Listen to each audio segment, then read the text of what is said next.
Why was mining in Potosi so dangerous for workers? Imagine working inside a mountain that seems to swallow men whole, with dangers lurking at every turn. That's what it was like for the thousands of workers in Potosi during the colonial era. The city sits high in the Andes, at about 16,000 feet above sea level, making the air thin and hard to breathe.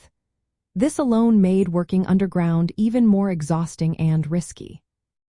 Miners had to deal with rapid temperature swings, from the hot underground tunnels to the freezing surface air, which often caused respiratory illnesses like pneumonia. The work was physically brutal. Miners carried heavy loads of silver ore, sometimes between 100 and 300 pounds, up narrow, unstable ladders deep inside the mines. These ladders were made from rawhide and wood, often breaking or slipping, causing falls and injuries. The mines could reach depths of up to 750 feet, and the poorly lit tunnels, lit only by candles tied to workers' foreheads, increased the chances of accidents. The technology used was primitive. Miners used basic tools like hammers, picks, and crowbars to break rock and extract silver.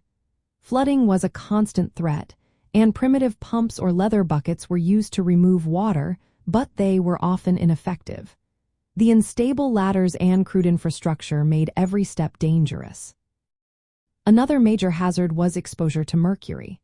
The process of extracting silver involved mixing crushed ore with mercury to form an amalgam. Workers inhaled mercury vapors, which caused severe poisoning and health problems. The refining process also polluted the environment, affecting miners and nearby communities. Mercury poisoning could lead to tremors, insanity, and death.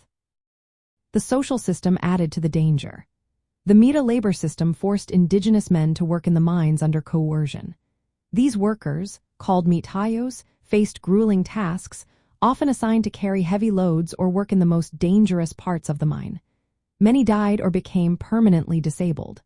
Some workers tried to escape or fled to avoid the Mita, but the Spanish authorities kept strict control.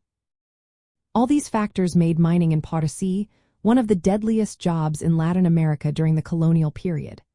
The mountain of Cerro Rico, which was rich in silver, earned the nickname, the mountain that eats men, because of the high toll it took on its workers.